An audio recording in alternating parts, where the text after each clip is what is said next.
Order, please. The recorded vote has been called for the adjournment of debate on Bill number 52. The clerks will call the roll. Those in favour will say aye. Contrary minded will say nay. Mr. Rodney MacDonald. Yes. Mr. Christie. Mr. Baker. Yes. Mr. Russell. Yes. Mr. Ham. Yes. Mr. LeBlanc. Oui. Mr. Muir. Yes. Ms. Purvis. Yes. Mr. Fage. Yes. Mr. Balser. Yes. Mr. Parent. Oui. Ms. McGraw. Yes. Mr. Ron Chisholm. Yes. Mr. Olive. Mr. Morris. Yes. Mr. McIsaac. Yes. Mr. Clark. Yes. Mr. Wolfe. Yes. Mr. Taylor. Yes. Mr. Dukes. Yes. Mr. Langell. Yes. Mr. Chataway. Yes. Mr. Hensby. Yes. Ms. Bailey. Yes. Mr. Carey. Yes. Mr. Morash. Yes. Mr. Chipman. Yes. Mr. Barnett. Yes. Mr. O'Donnell. Yes. Mr. Hurlbert. Yes. Mr. Corbett. No. Mr. McDonnell. Ms. Maureen McDonald. No. Mr. Dexter. Mr. Holm. No. Mr. Manning McDonald. Yes. Mr. Gadet. Oui. Dr. Smith. Mr. McCaskill. Mr. McEwen. Yes. Mr. McKinnon.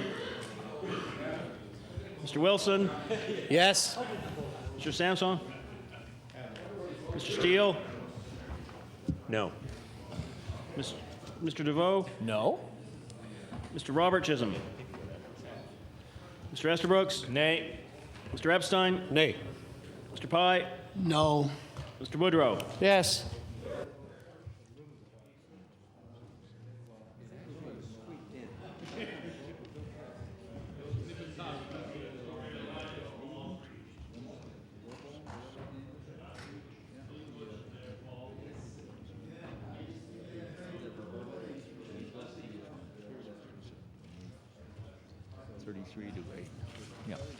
Those in support, 33. Those opposed, 8. Motion is carried and the debate on Bill number 52 is adjourned. The Honourable Government House Leader. Mr. Speaker, I move you now leave the chair and the House resolve in the committee of the whole House on bills. Agreed? Motion is carried.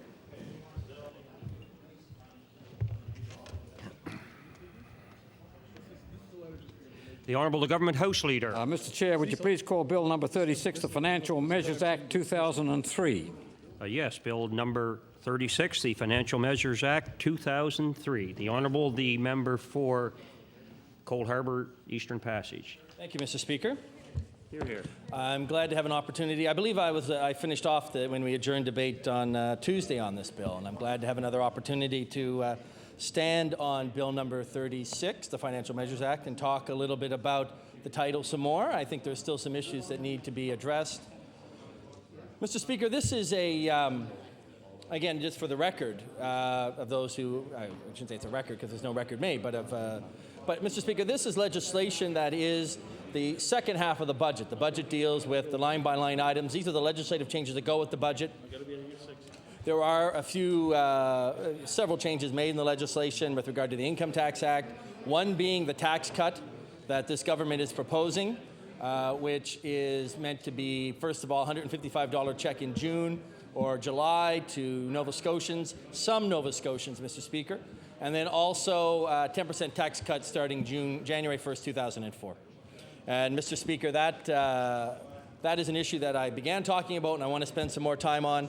There's also the issue of the casino and exempting smoking regulations created by municipal bylaws for the casinos, 2 casinos in Nova Scotia, Mr. Speaker, and I want to talk somewhat about that as well. Well, Mr. Speaker, this is the $155 check is an important symbol. And I would say it's a symbol of this government's inability to truly understand what the people of Nova Scotia need or want. And Mr. Speaker, when you take a look at this was nothing more than the government's hopeful opportunity that this would be able to move them quickly into an election in an attempt to try and deal with some of the electoral issues that they hope to address. Well, Mr. Speaker, the point is, I don't think Nova Scotians bought it. You know, and I've heard other members in this House use this phrase that, you know what, I might take that check, but you're not getting my vote. And Mr. Speaker, I think that's very interesting because that's exactly what the Tories do not want. They expected that this would be their ability to say, see, we promised you a tax cut, we're giving you a check in the mail. Well, Mr. Speaker, this is a problem for the Tories because not everyone in Nova Scotia is getting that check. Not every working person in Nova Scotia will get that check.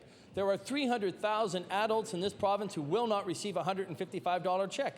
There'll be 430,000 odd Nova Scotians who will get a check, Mr. Speaker, but there are 300,000 who will not.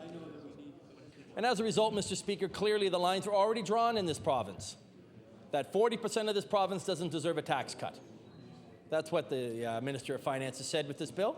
40% of Nova Scotians do not deserve a tax cut. Now, you know what? We can bicker about a lot of things, but one thing is clear, that the 40% who will not be getting the tax cut are the ones who are most deserving of a break in this province.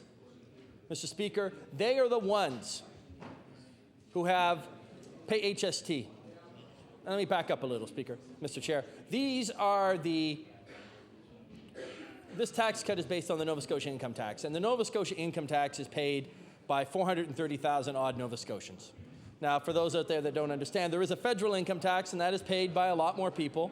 Many more Nova Scotians pay that tax, Mr. Speaker. That's an income tax the federal government imposes. There's also a provincial income tax, Mr. Speaker, which used to be a percentage of the federal tax. I think it was 58% at some point. So you used to be able to calculate your federal tax, Mr. Speaker, and you'd be able to say, okay, here's my federal tax, and then your provincial tax was a percentage of the federal tax. Well, Mr. Speaker, that's changed. With decoupling of our tax system, we now have our own Income Tax Act, and as a result, this government has the opportunity to create its own income tax structure. And as a result, they've decided to cut income tax in Nova Scotia. Well, Mr. Speaker, there are many other taxes out there. There's a fuel tax, Mr. Speaker, that we pay on our gasoline that long ago was promised by governments, including this one, would go all towards road construction and repairs in Nova Scotia. And Mr. Speaker, that hasn't happened. Yet people continue when they get a tank of gas to pay a heck of a lot of money for taxes on that gas. Mr. Speaker, there's increased fees for driver's licenses, for changing your name. There are various fees that have been changed in this province. That's only 2. And I recall when I was finance critic, I think the calculation we came up with was $200 million a year in extra fees and taxes this government has imposed on Nova Scotians. $200 million. That's a lot of money. And now this government has come back and said we are going to cut taxes $130 to $140 million. Well, I'm not a mathematician, but if I do the calculations, Mr. Speaker, that means that Nova Scotians are still, on an annual basis, paying $60 million more in taxes since this government came into power than the cut they're getting. And Mr. Speaker, that is a real problem. And Nova Scotians still are continuing to pay the taxes that are most burdening them. Mr. Speaker, let's talk about HST. You know what? I would suggest to you Nova Scotians deserve a break. They deserve a break on the essentials of life. This is a beautiful province. It's a great place to live, Mr. Speaker. But the fact is, Mr. Chair, that the cost of living here has gone up. It's gone up dramatically since this government came into power. That's not all their fault. They have no control over oil prices. I agree, grant that. But, Mr. Speaker, there's an HST on that oil. So if you own a house with an oil furnace and you want to fill up your tank for the winter or in October for a few months, and then you have to get it again in January and again in February and maybe again in late March, and then maybe they'll show up in April to do it again for the summer, so you're okay until the next October. Well, Mr. Speaker, the problem is that you pay money, HST, on top of that oil. And the higher the oil price, the more HSTs you pay, because the HST is 15% of whatever the cost of the oil was. So if the oil tank costs $100 to fill, for example, you pay $15 in tax. Well, Mr. Speaker, I think a rough calculation is that more like $400 or $500 or $600 you have to pay for, or $700 to fill a tank for your furnace. I don't know. I have electric heat in my house, Mr. Speaker, but Mr. Chair, the problem is that there's HST on top of that. Somewhere between $60 and $90 on each tank of oil for your house. So that's a lot of money. And if you're a person who's on fixed income, or you're a person who doesn't make a lot of money, you're working a job with not a high rate of pay, a high hourly wage, a high salary, Mr. Speaker, then you're in a position where you're going to be paying that out. And Mr. Speaker, they're not getting that tax cut. They're the exact people who won't get the $155 check from this province, Mr. Chair. They will not be getting a tax break. And that's unfortunate, because they're the ones who deserve the break. Mr. Speaker, like me, as I said, if you heat your house with electricity, it's quite expensive. Your bills are quite high. You pay a fair bit every month. I just using my own, I think it's over $200 that I pay. We're on a budgeted system, but through Nova Scotia Power, we pay for electricity. That works out to around $30 every bill that we have to pay in HST. Add that on to the other costs, like gasoline for your car. There's HST on top of the fuel tax, on top of the federal taxes, on top of everything else. I think it's around 5 cents a liter or something. So to fill your tank, you're probably going to be paying an extra $4 or $5, depending on how big your vehicle is, in HST each time. If you do that every week, every month, that's $20, $25 in HST just to operate your vehicle. Let's talk about the HST on auto insurance. Let's talk about the fact that our auto insurance rates are skyrocketing. This government has done nothing about that. And in turn, Mr. Speaker, we're in a circumstance where we have a government that's willing to give a $155 check to some Nova Scotians, while those who deserve the breaks the most, on the things they deserve a break the most on, the essentials of life, Mr. Speaker, aren't getting it. What about children's medication or children's clothing? These are things that really, truly do need a cut in their HST, Mr. Speaker. And Mr. Speaker, Mr. Chair, I would hope that we would recognize the need for that, Mr. Chair. Yes, excuse me, member. I would like to ask you if you would permit an introduction. Of course. Thank you. I'd like to recognize the good member from Cape Breton South on an introduction. Thank you, Mr. Speaker. Today in the gallery we have with us a most distinguished Nova Scotian, longtime member of this chamber, an author of note, and the only MLA that I know that has a ferry named after him, and among other things in this province. But I'd like to introduce to the House Joe Casey, a good friend of everyone in this House. Former member.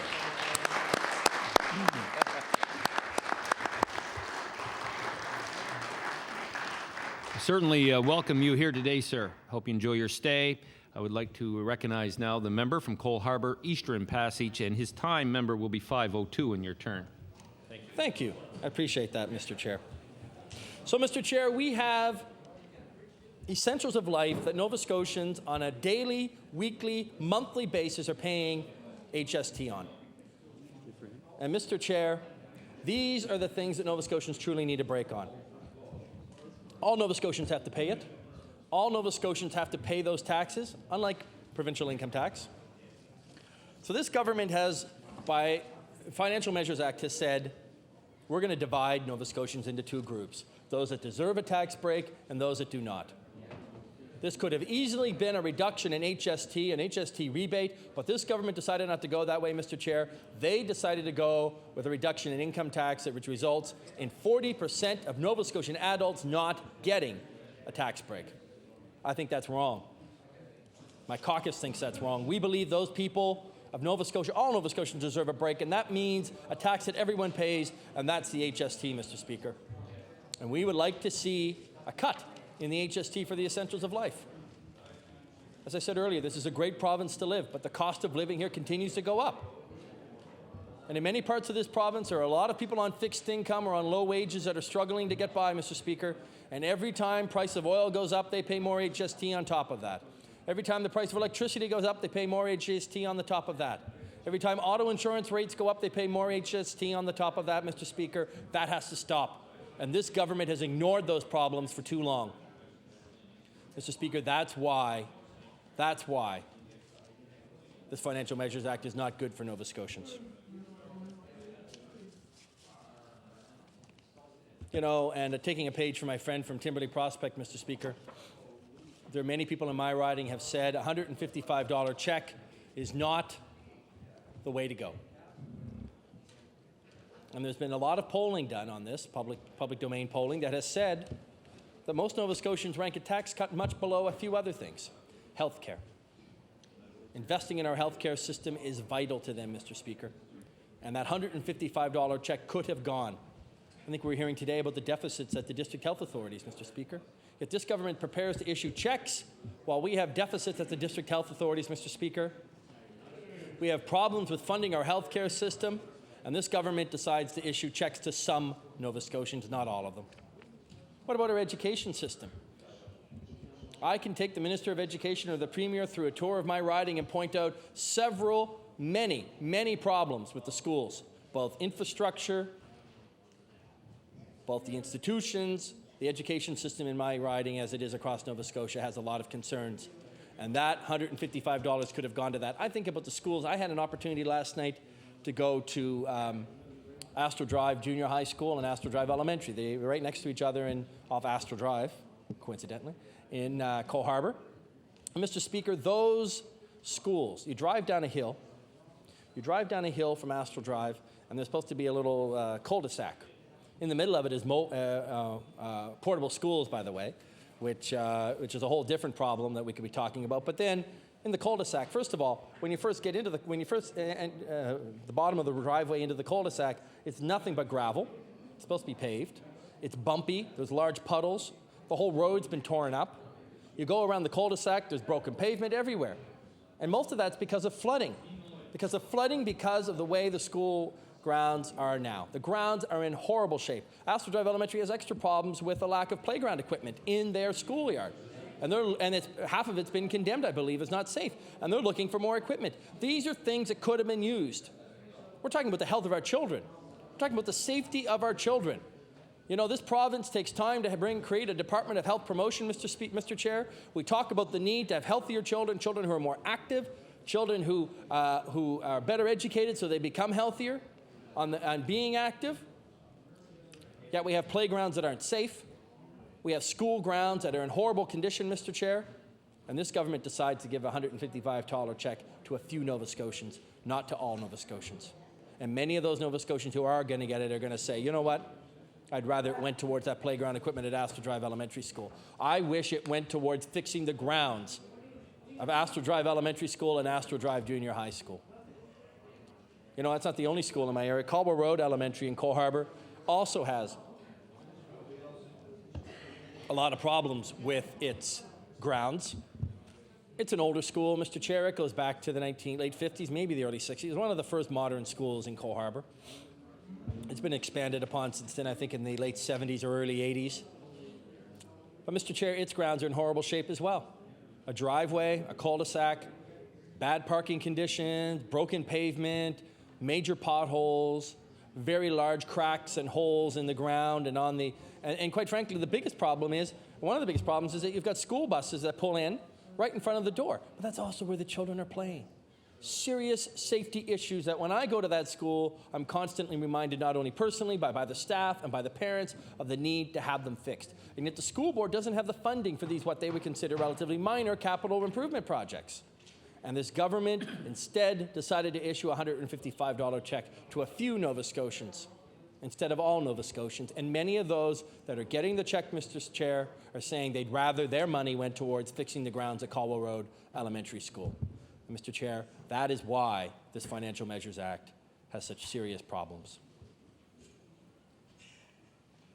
There are other issues as well that I can talk about in the education system. I think about the lack of education program assistants, EPAs, also known as teacher assistants, or EAs, education assistants. These are the people that are there working with our children who have special needs.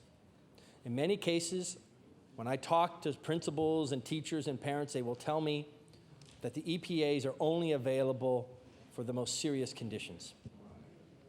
Conditions with severe intellectual disability or physical disability that prevents them from being able to function without an assistant. But the problem is, Mr. Chair, there are so many other students in our education system that are falling through the cracks. The ones with behavioral issues, ADD, ADHD. I remember talking to a parent who had a son with Tourette syndrome. They can function, they're intellectually fine, their cognitive skills are great, but the problem is they have behavioral issues that prevent them from functioning in a normal classroom in normal conditions. And yet we allow them to fall through the cracks because these are the ones that don't get they're not first in line for resource, they're not first in line for extra help, Mr. Chair, and in particular, they don't have an EPA who's there with them to help them. Mr. Chair, that is a serious problem with our education system. And a lot of Nova Scotians, Mr. Chair, would love to have an opportunity to see more EPAs, Mr. Chair, so that their children, and not only the children with those conditions, Mr. Chair, but the other children in the classroom are also in a situation where they need to know that an EPA is there with those kids.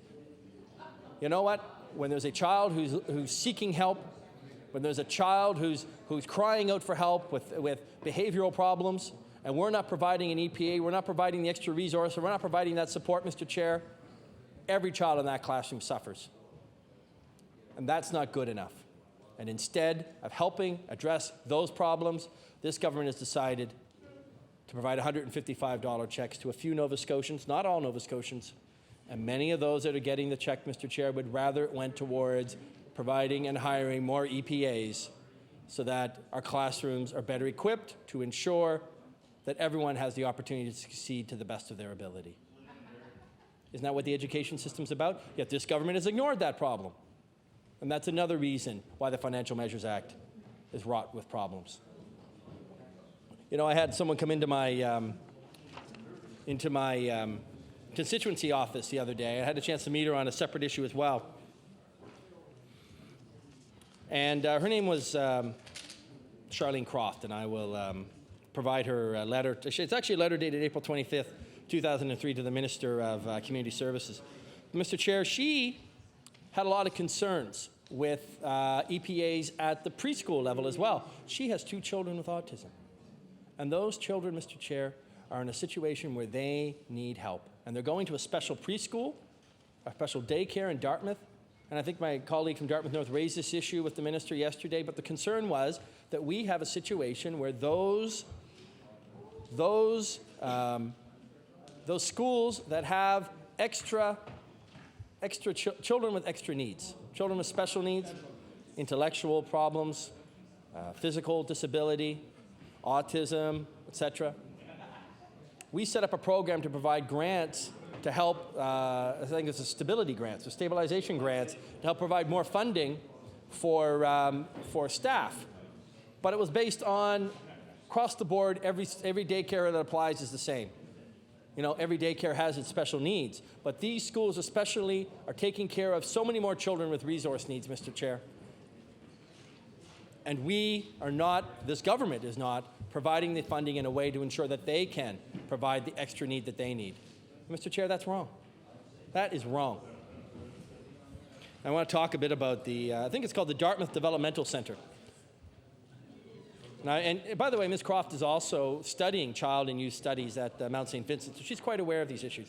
But I want to read a quote from it. Currently, there are 8 staff assigned to the 26 children enrolled at the center, 11 of those children being special needs. So that's almost half. That's a pretty high quota or ratio. However, the stabilization grant is only subsidizing 5 of the 8 salaries due to the funding formula established by the staff. Child ratios set out in the Daycare Act. Now, I'm no mathematician, she says, but it seems to me that 5 workers to 26 children, with 42% of them being disabled, either physically or mentally, is absurd, and I agree with her. The special needs population at this center requires that the extra staff is necessary.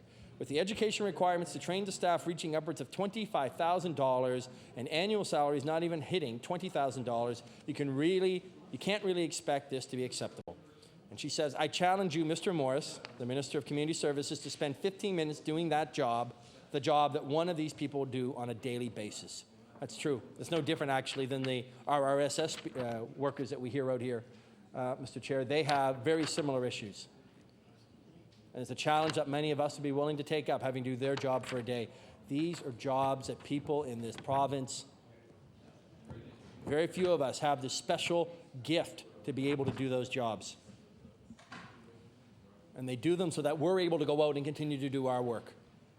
And they continue to provide a decent life, an opportunity to either, whether they be preschool children with disabilities or whether they be adults. They deserve to have the best that they can get, and these are people that are doing that, and yet this government ignores them.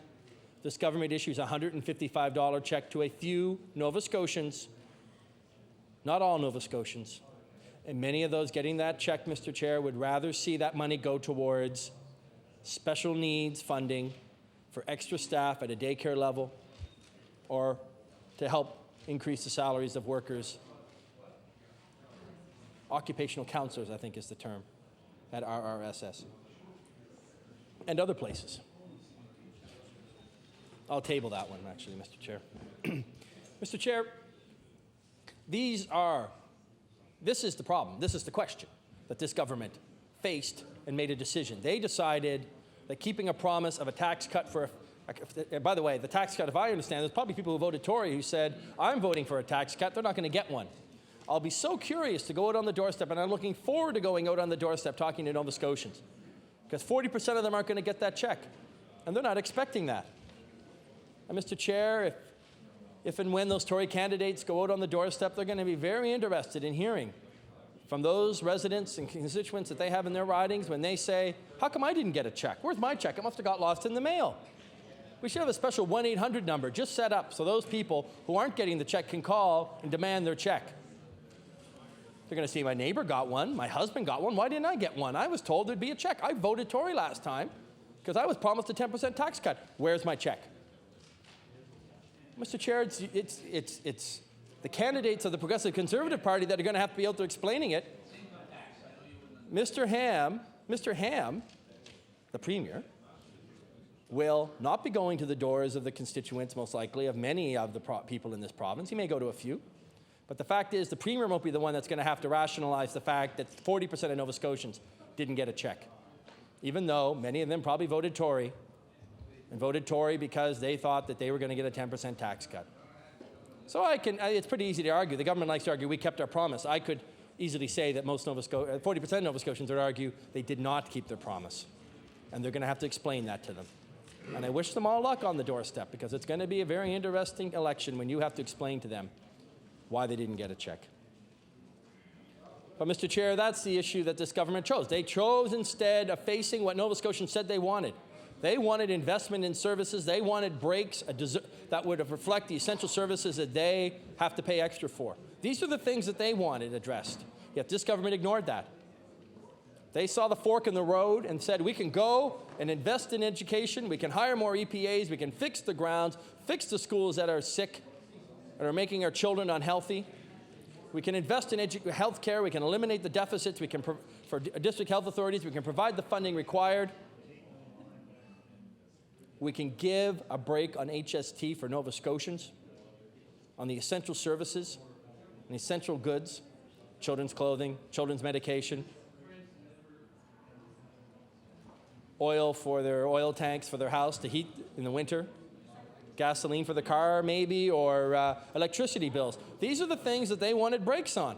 Every Nova Scotian would succeed. You know what? And quite frankly, it would keep the promises government made. And when you went to the doorstep, this government could have said, look what we've done. We've given you a break. But they faced that fork in the road, and they decided not to go in that direction. They decided to go in the opposite direction and say, we will give a tax cut to a few people. Not everyone, but a few. And as a result, Mr. Chair, many Nova Scotians are going to be wondering where their check is. And for those who do get the check, I think it's important that we understand exactly what we're talking about here. Rough calculations, Mr. Chair. And the Minister of Finance tried to point out a few minutes ago that this is an income tax cut. He's right, but not every Nova Scotian pays no provincial income tax. But Mr. Chair, what's that going to mean if you do pay provincial income tax? If you make $40,000 a year, Mr. Chair, it's going to mean $10 extra on every check every 2 weeks. $10. Now you're going to say, well, that's $10 more than they had before. Absolutely right. But let's think about how much more they're paying to heat their house. $60 to $80 on every tank of fuel for their house. $30 on every electricity bill, Mr. Chair. You know what? That $10 extra every check, that comes out to, I think, around $20 or $25 a month extra. Gone. Gone pretty quickly. How about when you have to get your 65% increase, average increase in insurance rates? Let's say you had a $600 or $1,000 insurance bill, and it goes up to $1,650. That's a 65% increase. Well, Mr. Chair, if you do that, then the HST is going to go up based on that extra $650. Quick calculation in my head, 65 and 32, that would be almost $100. Almost $100 in extra HST, because this government's not addressing a real concern of Nova Scotians. And compare that to $10 extra every check, it's gone pretty fast. But what if you make $60,000? Not most Nova Scotians don't, but there are some. What if you make $60,000, Mr. Chair? You know what?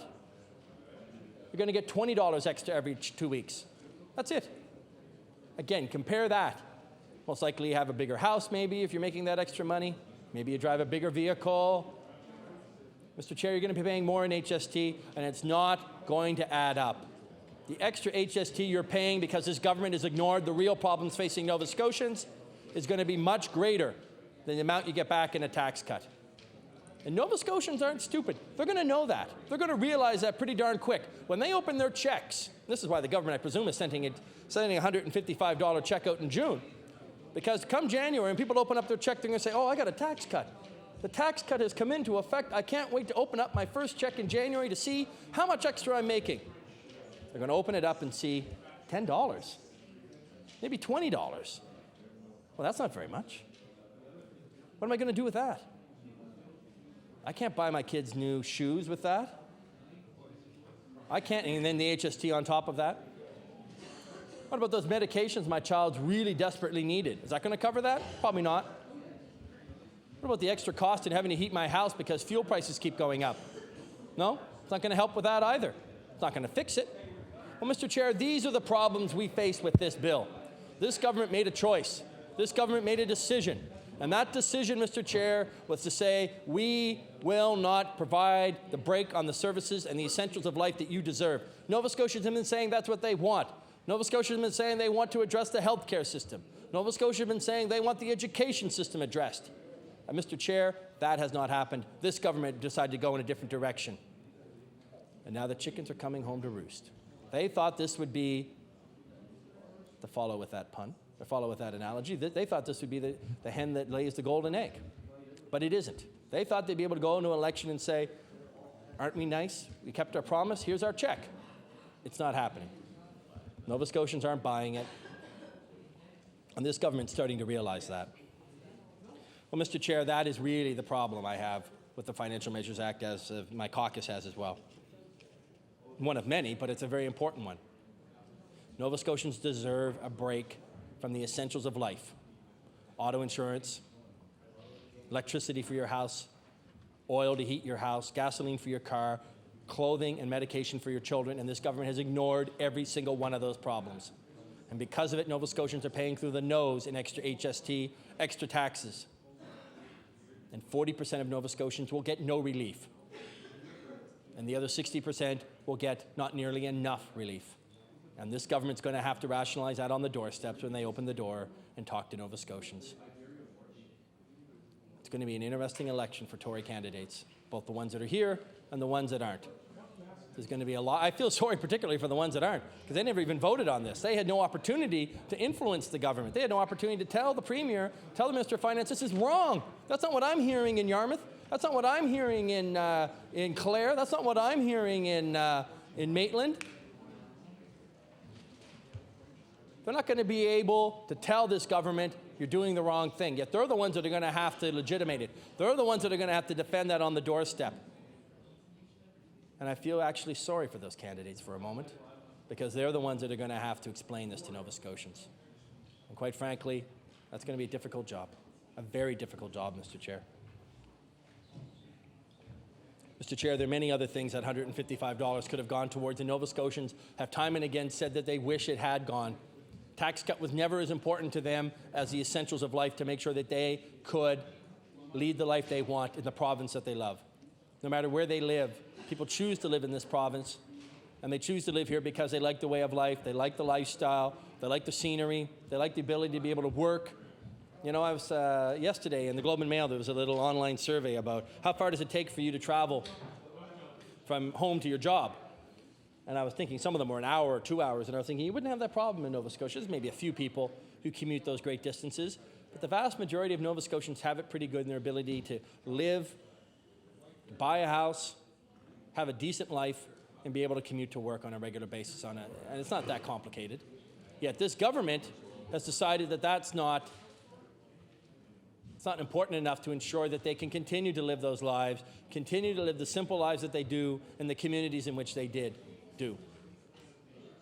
The biggest barrier to people being able to enjoy the lifestyle they have is the cost of the essentials that they have to pay for. The HST that is imposed on fuel oil for your house, gasoline for your car, electricity for your home or business, HST on the skyrocketing auto insurance rates. All these things should be addressed, and this government has decided to ignore them. And as a result, Mr. Chair, Nova Scotians are going to judge this government based on that. They're going to say that $155 could have gone to other things. I think about in my constituency, people are trying to develop a youth drop-in center in Eastern Passage. There was a sad incident last year where a man was over in the Eastern Passage Commons area, was trying to help break up a serious situation. He ended up dying of a heart attack. It was a very sad situation.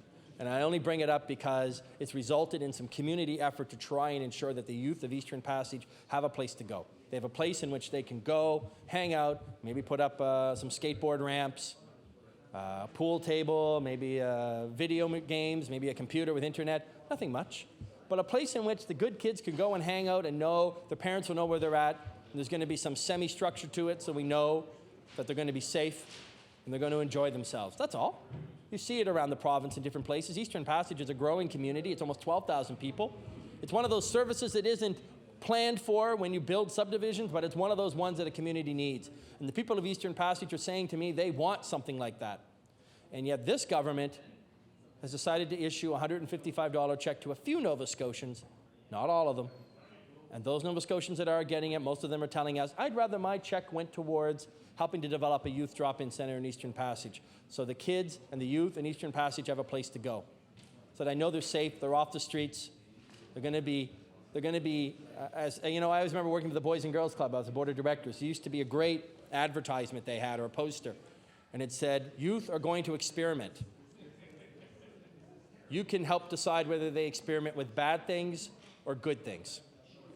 That really is telling, because youth are at an age where they are curious. They want to learn. They're growing. They want to understand what's going on. Well, Mr. Chair, Boys and Girls Clubs, for example, among other organizations, are there to try and provide services so that when kids are at a youth drop-in center, they are experimenting with the good things, good activities, healthy activities, which, again, going back to health promotion, issues that are there to ensure that youth are learning about making healthy choices.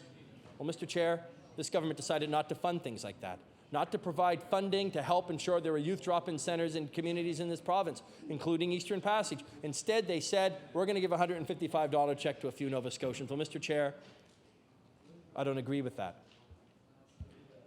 First of all, Nova Scotians deserve a break. Second of all, they need an investment in things like youth drop-in centers so that their children are able to make healthy choices in the long run. Mr. Chair, that's what's needed, yet this government decided not to do that. And again, the candidates of the Tory party will be explaining that on the doorstep. In Eastern Passage, why there's no youth drop-in center. Mr. Chair, there are other issues as well. There are other issues that have come up. Yesterday I had an opportunity, interesting enough, to go to Shearwater, CFB Shearwater. I guess it's now called 12-Wing Shearwater. And the Shearwater Military Family Resource Center, excuse me, had a town hall. It's something being held by the federal government, who obviously funds the 12-Wing. And they're asking for input on how they can improve the family resource centers. And I've gone to that family resource center. It has the largest single daycare in Nova Scotia. It has a lot of services for families. And you know, it's only gotten worse in the last 2 years. I heard a lot of women and some men last night who have spouses who have been deployed. Some of them talking about being deployed. I forget the guy's term for it. But it's called rapid deployment. They go, they come back after 6 months, and literally a few weeks later, they're back out. Particularly at Shearwater, it's a problem because there were fewer crews for the Sea Kings to man and personnel the ships that are going over for Operation Apollo. So they're being deployed more rapidly. There are more naval personnel, so they're able to deploy them more slowly. And Mr. Chair, Shearwater is being affected by that. Dramatically affected, not just the base, because there are people who live on the base who work there. Some of them work at Stadacona or Windsor Park or Halifax. But Mr. Chair, those people also live in Eastern Passage. They live in Colby Village. They live in Portland Estates. They live in other parts of the Dartmouth area. They're my constituents. They're constituents of other members of this House. And they were saying yesterday that they're tired of being treated second class. And they talk about issues of health care and education. They talk of issues of not having the ability for their child who was in junior kindergarten in Ontario when they were posted here. That child was in junior kindergarten, 4 years of age, and then he decides to be transferred. Didn't decide, he was forced to be transferred here, he's posted. And then his son, who was in junior kindergarten, but was born in November of a year, maybe you know where I'm going to go with this. He was born in November of a certain year, so that he was in junior kindergarten, came here. There was no junior kindergarten if you live in Shearwater. So he couldn't go to school that year, and he couldn't start school in the fall because he was born after October 1st. So that child had been going to school, going on the bus, going to junior kindergarten in Ontario for almost a year, comes to Nova Scotia, has to wait an extra year before he can start school. And these are things that this government should be trying to address. It's not every Nova Scotian that has this problem, but there are some. And particularly our military personnel. These are the people that are paying taxes in Nova Scotia. And quite frankly, I think they'd prefer their $155 went towards either developing programs so that their kids could actually gain some education at younger years, 4+ programs or what have you, or at least invested a little bit of money that would require to develop agreements so that those children who come from military postings are able to continue their education. Mr. Chair, they would want that instead of a $155 tax cut. Yet this government has gone with that tax cut, and I would suggest to you that was a mistake. And again, the Tory candidates will be explaining that on the doorstep. And Mr. Chair, that's really the problems that we have with this, is that it's about choices. I've said that several times. Other Nova Scotians have. This is about choices, and this government has made a choice. And as the old saying goes, you made your bed, you're going to lie in it. And now this government is deciding they're going to go to the polls, well, they have no choice. They're going to go to the polls, and they're going to have to rationalize to Nova Scotians why this happened. 40% of them right away are going to say, I didn't get my check. Where's my benefit for the hard work I had in paying down the deficit, in trying to get us to the point where we, quote unquote, have balanced the books?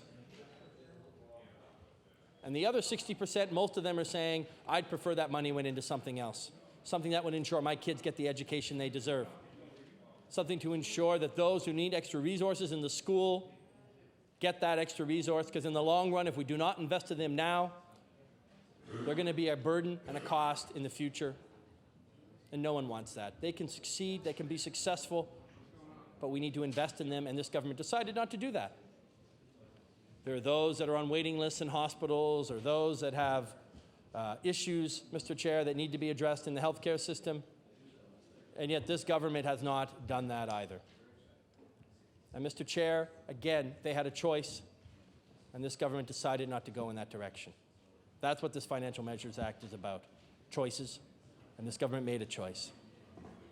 And in time, presumably sooner rather than later, they'll be judged by Nova Scotians. They will have to explain to Nova Scotians, 40% of them, why there was no check, and to the rest, why the check was not spent and invested in ways to ensure. Because when you go to the doorstep as a candidate for the Tory party, you're going to have to explain why the education system hasn't improved. You're going to have to explain why the healthcare system really hasn't improved. You're going to have to explain why the school grounds at Astle Drive Elementary School or many other schools are in deplorable shape. You're going to have to explain why there's no youth drop-in center in Eastern Passage and you had 4 years to try and remedy that. You're going to have to explain to the people in Shearwater why their kids can't get the education they deserve. Mr. Chair, these are the issues that are out there. And yet this government has decided, instead of addressing those issues, instead of ensuring that Nova Scotians get the services that they want from their government, that they require from their government, Mr. Chair, they're more likely to say, you did nothing for me. You promised me a tax cut. 40% of them didn't get it. Many of the others are paying much more in HST anyway. Well, Mr. Chair, there needs to be more to a government. There needs to be more to what the government is doing. And that is what this Financial Measures Act is about. That's what this election will be about. Rationalizing to Nova Scotians, judging this Tory party as to whether they did what was good for the province. I'm not so sure they have, Mr. Chair. In fact, I know in many cases they have not. Mr. Chair, that's really the issue. There are so many things that so many people would have preferred that $155 check to go to. But, Mr. Chair, it hasn't. It hasn't gone to that. Instead, it's gone in a tax cut that most Nova Scotians won't enjoy or won't be able to use because they're paying so much more in HST for skyrocketing insurance and other things. And, Mr. Chair, that's really the difference between this side of the House and that side. They've had their chance. They've had their 4 years. They've had their chance for their vision of Nova Scotia, and their vision amounts to nothing more than a $155 check to some Nova Scotians that most Nova Scotians would rather see somewhere else. I'm sorry, Mr. Chair. How much time do I have left? The member has 2 minutes in turn. 2 minutes. Thank you. Mr. Chair, I guess in wrapping up, I want to say that every Financial Measures Act is really a vision of what a government is prepared to say about Nova Scotia. Their vision for Nova Scotia. This government has had 4 years to build a vision of their province. And Nova Scotians will ask a simple question. Are they better off now than they were 4 years ago? Last time, I'm sure it's been used in politics historically. Maybe the member from Cape Pepper-Nova will say so. But I do know this, Mr. Chair, that it was used by Ronald Reagan in the 1980 election, I believe, against Jimmy Carter. And it was used with great effectiveness.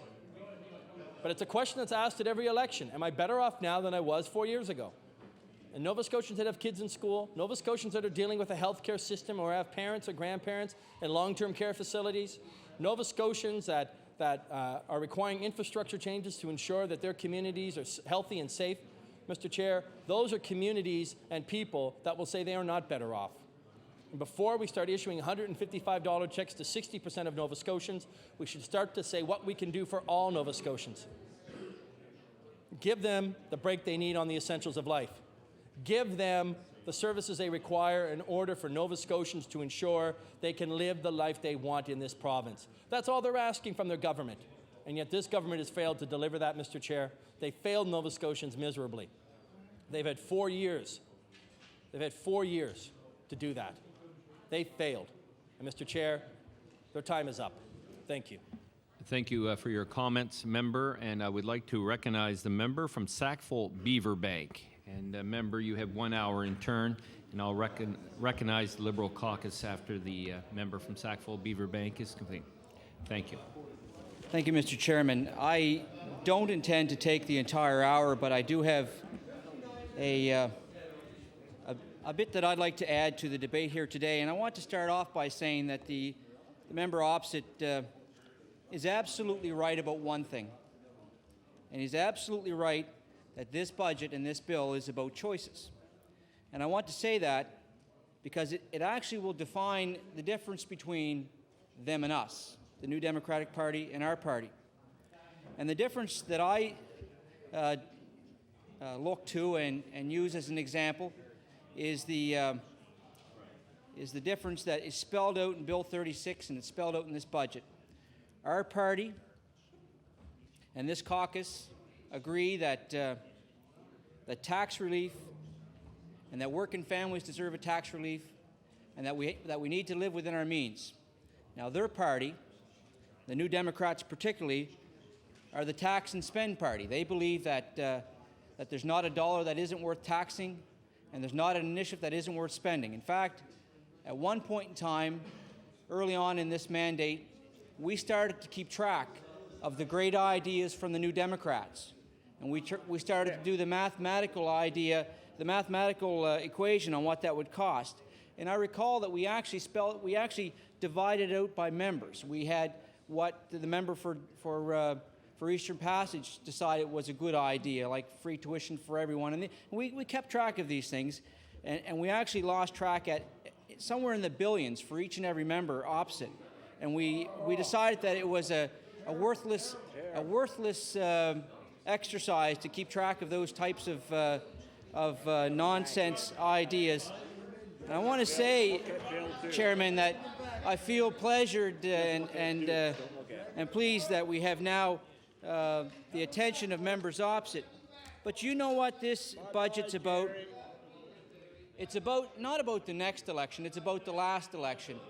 Mr. Chairman, we said in 1999 what we were going to do, and the John Ham government, for the first time in the history of my life... Order, please. Order, please. Order, please. It is getting rather noisy in the chamber this afternoon, and we have to understand that the member has a right to speak, and he has a right to speak on this bill, and we would like to show him the courtesy to be heard in this House. So, member, you do have the floor. I'd like to recognize the member from Sackville-Beaverbank. Thank you, Mr. Chairman. As I was saying, it's not about the next election, it's about the last election. And the John Ham government clearly spelled out in our Blue Book that has been demonstrated to us as the pillar of our last election campaign by the members opposite, what we were going to do. And isn't it unique, Mr. Chairman, that for the first time in the history of my life in this province, that not only did we balance the budget 2 years in a row, but we provided tax relief. But that's not the most significant thing.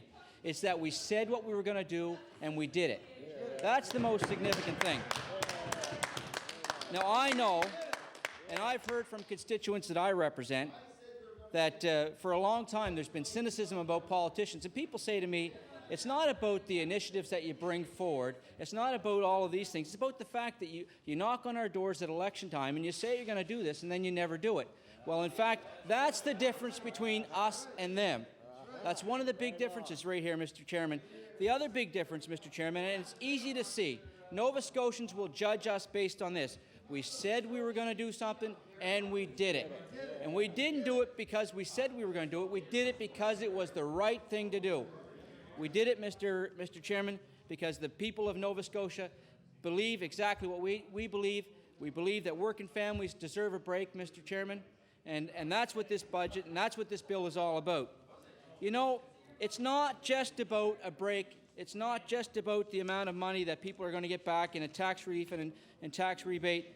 It's about a lot more than that, because we know that Nova Scotia isn't just about lower tax. It's about other things too.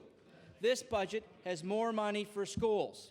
This budget has more money for universities. This budget has more money for debt relief. It has more money for community college. It has more money for special needs funding in our schools. It has more money for housing.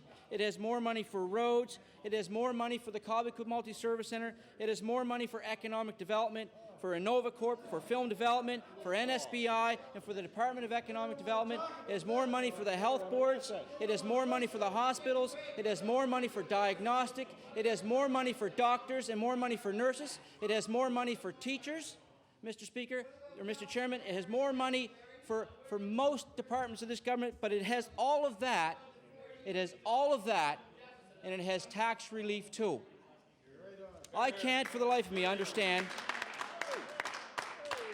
You know, I fail to understand who it is that they're listening to over there, because the people that I talk to say their priorities are more money for schools, more money for universities, more money for our health care, and lower taxes. And I think I represent the same demographics as the member opposite. I think that the people that I represent in Sackville and Beaverbank and Hammonds Plains are no different than those people opposite. And when I talk to those people, and I do every single day, Every day I talk to those people, and every day they tell me the same thing.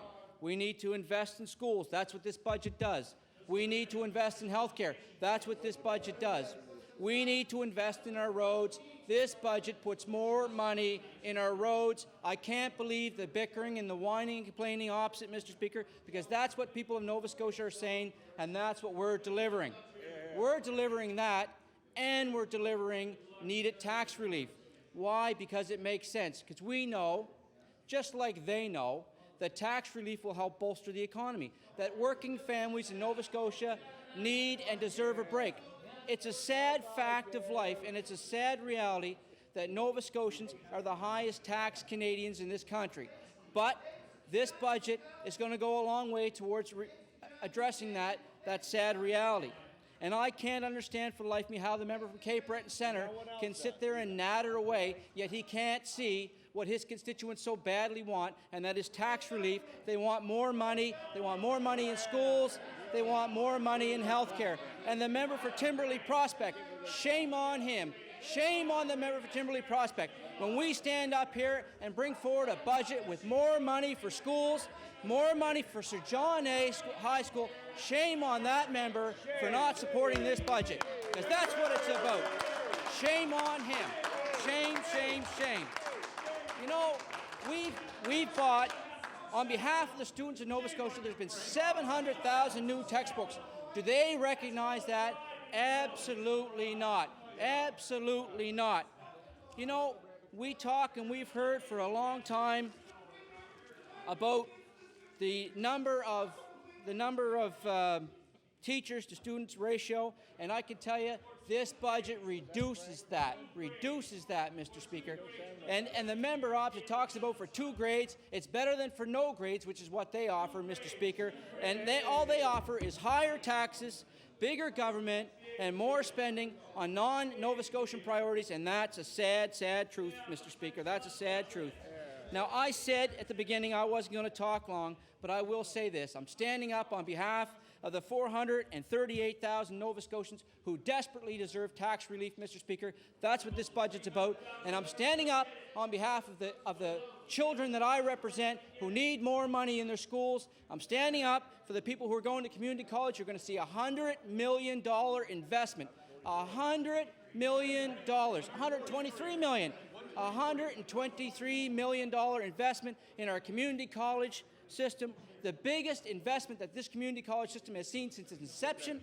And I'm standing up for those people. Why aren't they? Because they don't believe what we believe, that it's a good investment and that it's important and it's the right thing to do. I'm standing up for the people in my community who desperately need a new Cobequid Multi-Service Centre. There's money in this budget for a new Cobequid Multi-Service Centre. They don't support that. We do. They don't support the Cobequid Multi-Service Centre. We do. So I'm standing up for those people, and it's a shame. It's an absolute shame. The member for Sackville-Cobequid and the member for Timberley Prospect and the member for Hants West, who are in that catchment area, don't stand up. Hants East. The member for Hants East who's in this catchment area, don't stand up and vote for this budget, because it's for more money for the Cobequid Multi-Service Centre, and that's what the people of Sackville Beaverbank elected me for.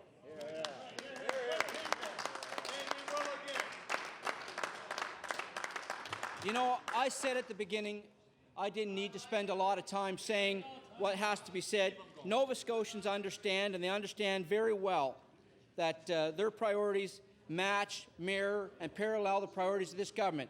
More money for health care, more money for schools, and lower taxes. It's simple. It's pure. And when Nova Scotians get to vote, when they get to vote, it's going to be an easy choice. The choice is the tax and spend party of the New Democratic Party, the tax and spend policies of them, higher taxes, bigger government, more government interference, or they can choose lower taxes, better investment, smarter and wiser investment in our schools and our health care and our roads and our needed infrastructure. Excuse me, member. I'd like to recognize the member from Dartmouth North on a point of order. Thank you, Mr. Chairman. I've been listening intently to the debate of the honourable member, and I do appreciate the honourable member getting up, particularly on the government side, because we've heard from so few of them. But, Mr. Chairman, point of order, member. On your point of order. On the point of order, Mr. Chairman, I'm wondering if the honourable member will tell those people out there in TV land who actually created the death of Order, please. Order, please. Order, please. I'll ask the member. Order, please. I will ask the member to be seated. I will ask the member to be seated.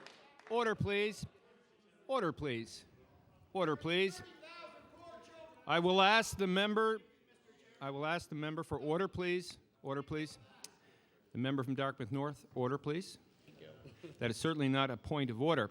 I would like to recognize the member from Sackville Beaverbank. Thank you, Mr. Chairman. I really, as I said at the beginning, don't tend to talk long, but I am intrigued by the member opposite. And one of the things that intrigues me is the fact that I know I've sat here and listened to the member opposite talk about the need for social reform and money, and I know that he would be very pleased the fact this budget has, I think, over $1 million provincial contribution, a new $1 million towards housing, and I would think that that member would be very interested in that money, and that he would think that was a commendable thing for this government to do, and that in and of itself, beyond the tax relief that it provides and the break for working families, beyond that, and the investment in health care and the investment in education, that in and of itself, knowing the member's ideology, you would think he would support this budget as a result of that, but he chooses not to, and I suspect that it's not necessarily because of the budget, because he thinks it's the right thing for him to do, and he thinks he's representing his community, and that's certainly his opinion. We're all entitled to our own opinion, and he's entitled to his. But I would submit to him and to all Nova Scotians that the people I represent, their priorities match our priorities, and that is more money for schools, more money for universities, and more money for health care and lower taxes. That's what Bill 36, and that's what this budget's all about. You know, I could stand up here for an hour and I could point to example after example after example of ideas they brought forward that we didn't do, and I could easily, very easily, point to examples where new Democratic governments have near bankrupt provinces, some of the most wealthiest provinces in this country. But that's not about Nova Scotia, and that's not about here. We're talking about a budget for Nova Scotians, not about the fact that the new Democratic Party in Ontario nearly bankrupt Ontario, and not about the fact that they nearly bankrupt British Columbia. We're talking about Nova Scotia, and we're talking about what works here and what works for Nova Scotians. And I find it absolutely, absolutely unbelievable that the members opposite would natter and yatter and pitter-patter about absolutely nothing, trying to drown out the common sense budget and the common sense arguments that I put forward in favor of this budget. The fact that we, as progressive conservatives on this side of the House, believe that working families deserve a break. The fact that we believe that we trust them with their own money. Here's the difference. Here's the difference, members. This party trusts Nova Scotians with their money. Those guys don't. That's the difference. It's pure and simple. Here's another difference. We believe hard-working families of Nova Scotia deserve a tax break, and they don't. They don't. We believe that we need to make better investment in our schools. They don't.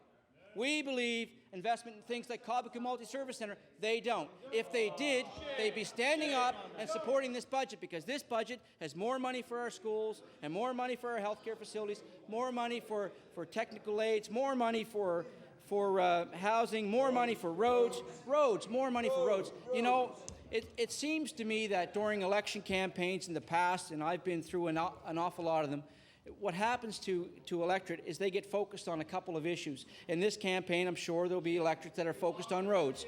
Roads is one of the things that affects people in not just rural Nova Scotia, but urban Nova Scotia as well. This budget has more money for roads. So therefore, those people, those members opposite who represent ordinary Nova Scotians, they should be in favor of this budget. Are you for more money for roads, or are you against more money for roads? That's what it's about. Are you for more money for health care, or are you against more money for health care? Do you believe working families deserve a tax break, or are you against working families getting a tax break? It's pure and simple. And for the member from Dartmouth, all he has to ask himself is those simple questions. Is he for more money for schools, or is he against it? And if he says he's for more money for schools, he's for this budget. If he believes working families deserve a tax break, then he's for this budget. And he should stand up and speak to this budget. So, as I said earlier, I wasn't intending to take a great deal of time, but I did have to stand on my feet. No, I'll let members opposite, now that I've convinced them that this is the budget to vote for, I'll let them stand up now and try to convince the other party that maybe they should vote for it as well. So I'll take my seat now, and maybe I will stand at some other time, but I believe, Mr. Chairman, that it makes perfect sense that a government's priorities mirror or match the priorities of the people they represent. That is more money for schools, more money for health care, more money for roads, more money for housing, and most importantly, the first tax break in a long, long time, Mr. Speaker, and a government that believes in the hard-working families in Nova Scotia, and a government that trusts Nova Scotians with their own money. So, Mr. Chairman, with those words, I'll take my seat, and I eagerly await others to stand up and agree with the position that this government has taken. Certainly would like to thank the member from Sackville Beaver Bank for his comments, and now would like to recognize a member from the Liberal caucus, and that member would be the member from Cape Breton, Nova, time being 5:19. Carry on, Mr. Chairman. I always enjoy listening to you. Very interesting. All right. Now, that was a very nice speech we just heard. That was a very clear exposition of the Tory point of view. Unfortunately, it's not supported by the facts, but you never mind that too much as you go along through life. You know? And I wasn't really motivated to speak by what he said so much as what the speaker prior to him said. I thought I detected in the words of the honourable member from Eastern Passage, Cole Harbour, words of endorsement for the Republican Party in the election of 1980 when Ronald Reagan was elected president over Jimmy Carter. Now, maybe I misunderstood what he was saying, and maybe he wasn't speaking on this bill, perhaps. But it struck me as ironic that the NDP would be endorsing the Republican Party of all causes. However, that's what you get in here. When the debate on a bill gets out of, well, I shouldn't say out of control because that's perhaps a reflection on the chair. I would say when honourable members appear to be out of control in their rampages, verbal rampages. And I don't want to do that, Mr. Chairman. I want to speak on the title of this bill, and then I want to see if the debate could move on. Because what this debate involves is the debate of a bill that has parts. It's not just the title. What we're debating here is the title of the bill, be it enacted that the governor and council or whatever it is, the House of Assembly enacts as follows. That there shall be a bill called the, whatever it is, bill, the Financial Measures Act in this case. You know, I know that much. But if we keep on talking about that and don't get down to Clause 1 and Clause 2 and Clause 3 and Clause 4, there's a guillotine that will fall down on all of us, saying time is up for the debate of that bill. The allocated amount of time is over. Call the question. Now, you can delay the question for 1 hour by calling for a recorded vote, I know. But once that happens, then the vote is taken and the bill is either passed or defeated. And that could take place the way things are going here today without any discussion of the parts. Huh? Now, I thought that the NDP had an amendment or two they wanted to present. They always like to have amendments. And I thought that the Liberals had an amendment or two, too. And I thought, my espionage services reported to me, that so did the PCs. Because despite everything we've just heard from the member opposite, the bill is not perfect. And they themselves have some thoughts, some new insights, perhaps, from reflection and contemplation, and they feel that maybe Clause 18, subsection Z, ought to be amended, I mean. to be amended. It amazes me that they would do that, but nonetheless, I'm reliably told that they have that up their sleeve. But, Mr. Chairman, we're not going to be able to do that if this debate carries on round for round, each party taking an hour to say more and to say basically the same things they've all said before and to reiterate and repeat and go over and over and run out the time. Because that's not the way that the public, I don't think, want legislators to be acting. They want to see legislation debated in detail, clause by clause, line by line, phrase by phrase. That's what we're here for. That's what the people pay us to do.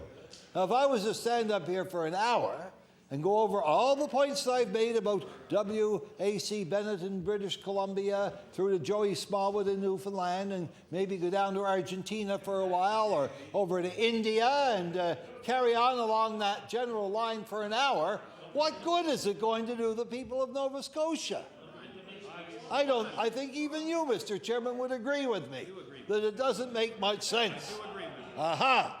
So, if I got everybody agreeing with me, why don't we move forward with this bill, Mr. Chair, and get off the title and start going through the clauses and see what substance they contain? I make that as a proposition for the consideration, Mr. Chairman, of all members of your committee. Thank you for your interesting remarks, member. And now I would like to recognize a member of the NDP caucus, the member from Dartmouth North, time being 5:24. Speaking on the title. Thank you, Mr. Chairman, and I must say the financial bill, Bill number 36, I think that this will be about the fourth time I've risen to speak on this bill, Mr. Chairman. First, I believe it was on second reading, then it was on the hoist bill, and then it was on title, and again it's on title again, Mr. Chairman. But one thing before I start, I want to make comment with respect to the member from Sackville-Beaverbank. At least the member from Sackville-Beaverbank has stood in this legislative assembly and spoke on bills before this House. He did not act and like other members of his political party who sat around like pyramids of frozen goose dung and say absolutely nothing. The backbenchers. Absolutely nothing. Absolutely nothing on this bill. Order, please. Member, order, please. I don't know if goose dung is parliamentary or not, but I would ask you to consider using other types of language in this House for the respect of the members. Goose dung is not necessarily parliamentary. You have the floor. Thank you, Mr. Chairman. And as a former deputy speaker, I saw nothing in the rules that implied that that was not or was not unparliamentary. However, I'm not going to question the chair like other members of this legislative assembly might do. I will say, sit around like bumps on a log and absolutely just catch moss. And that's simply what they do. Don't do anything. So, Mr. Chairman, I want you to know that the $155 that will go into the checks, that will go into the mailboxes of these individuals, will be individuals of your constituency as well. The 438,000 Nova Scotians and the hardworking Nova Scotians. I want the member from Sackville-Beaverbank to know that we support hardworking Nova Scotians, and this political party does. But we also support all Nova Scotians benefiting from the spoils of a balanced budget in this province.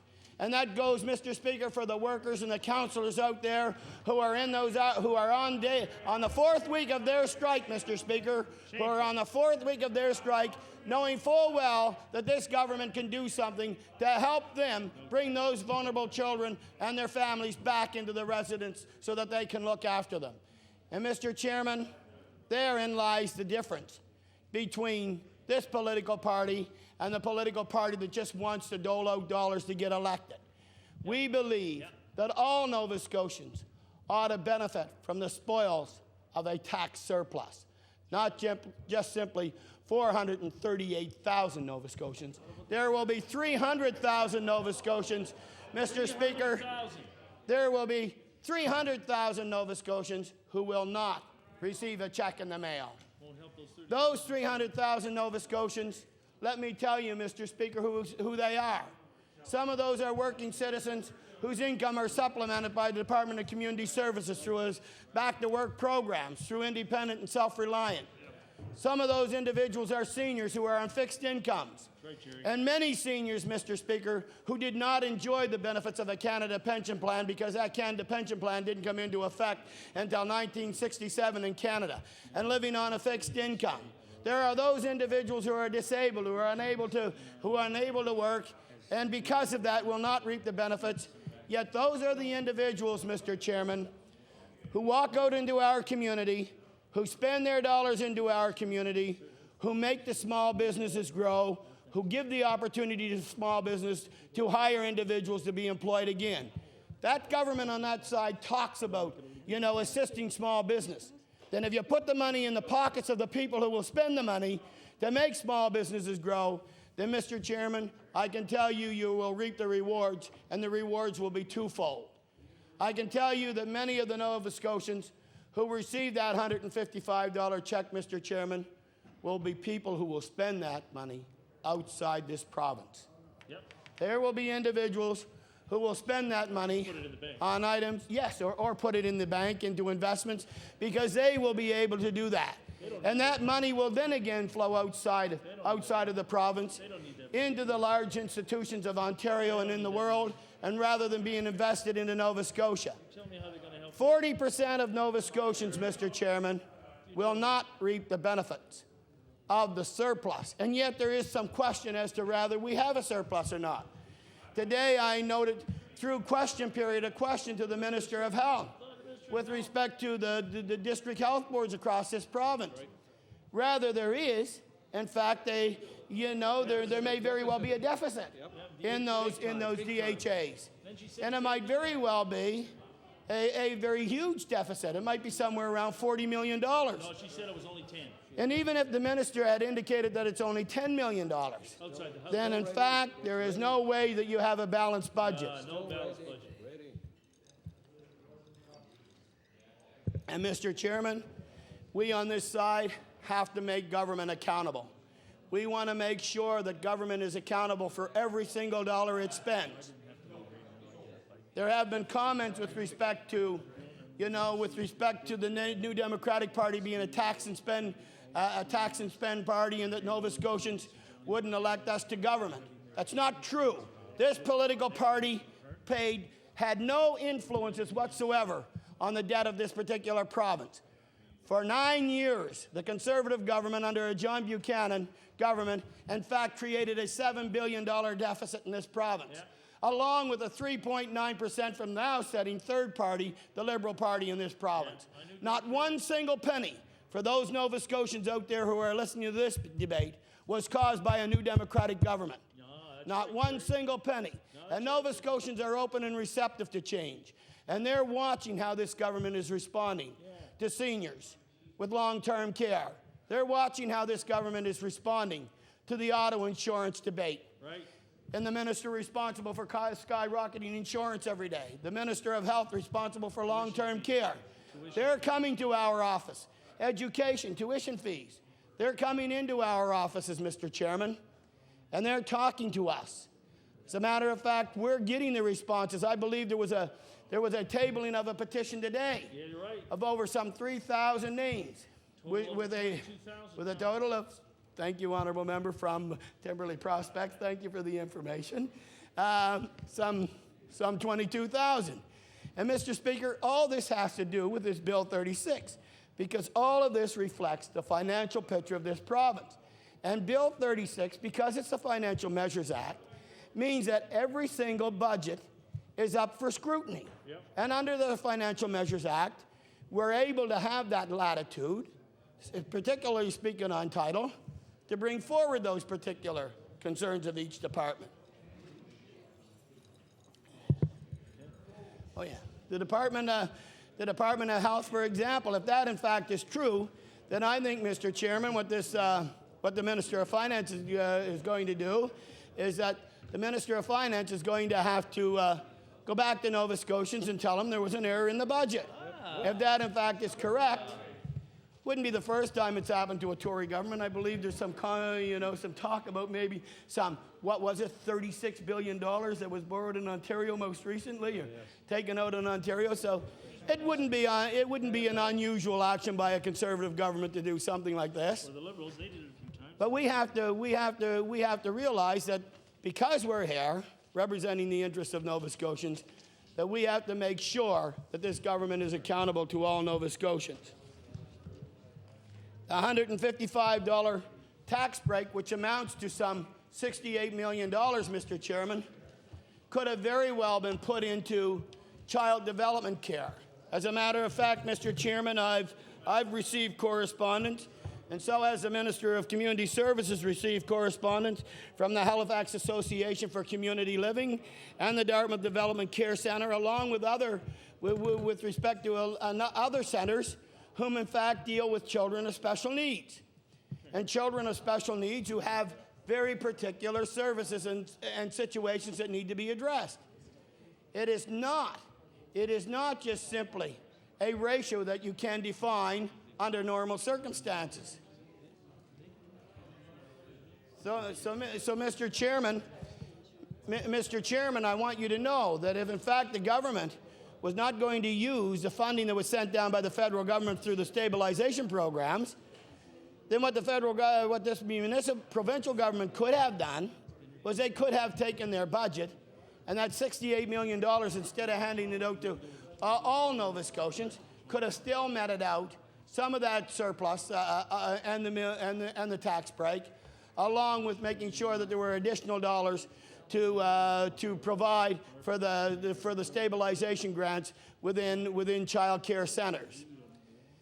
Now, I don't know if this government has a problem or simply doesn't recognize that there is a problem out there with persons with disabilities, vulnerable Nova Scotians, persons who are mentally and physically handicapped, and that in fact this government should respond or work towards. But obviously this government has done everything within its power to recognize those Nova Scotians who are in need will not get or will not benefit from the Nova Scotia surplus.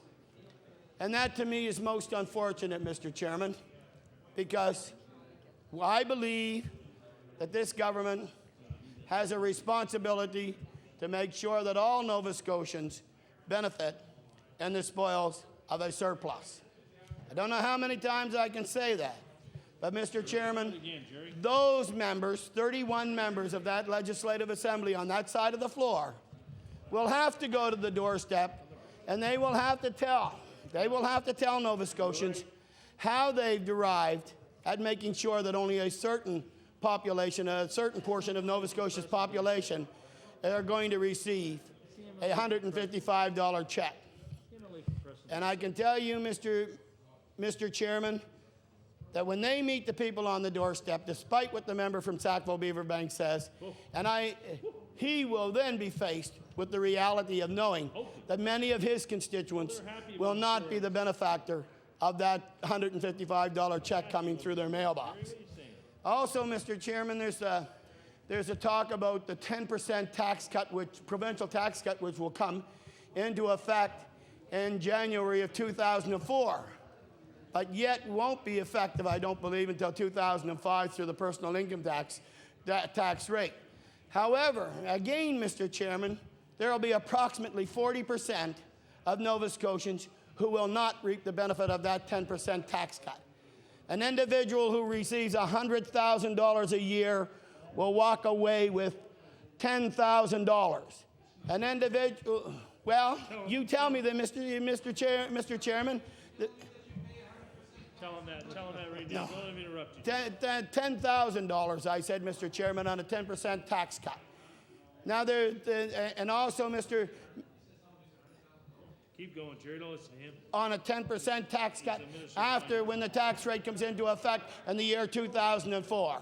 The minister wants to get up and correct me. The minister has the opportunity to make the correction. Order, please. I'd like to recognize the Minister of Finance on a point of order. Speaker, and maybe I heard the member opposite, but I believe that he mentioned that if someone made $100,000, that he would receive, because of this tax cut, he would save $10,000. Now, the member opposite knows, first of all, that that doesn't make any sense whatsoever, and I'm sure he must have misspoke, and I'll give him the latitude of correcting it. But if we're going to have a debate, let's have debates with facts rather than misconceptions. So I think that he misspoke, and then I'll let the member opposite try to correct it.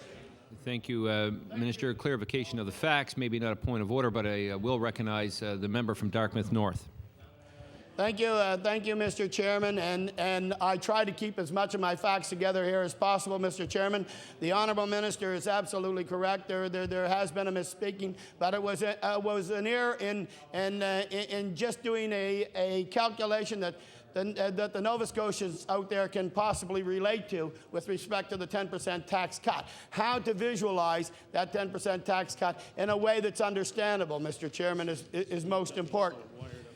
So, Mr. Chairman, I want to say that there will be many Nova Scotians who certainly will not benefit from that 10% tax cut. And the minister is very much aware that they are already on fixed incomes, and the minister is very much aware that they will not receive any benefit from this 10% tax cut.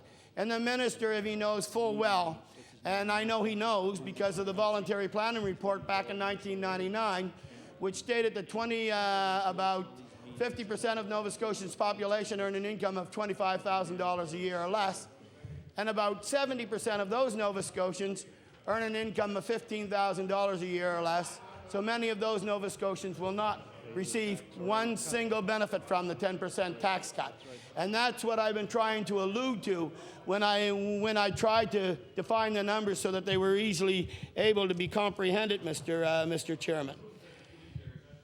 Mr. Chairman, the important thing is that the minister could have very well made sure that by talking to, and I don't know, Mr. Chairman, if in fact the cabinet was involved in this decision with respect to doling out the $155 check and with respect to the 10% tax cut, if the Minister of Community Services had any role to play in that decision-making process at all.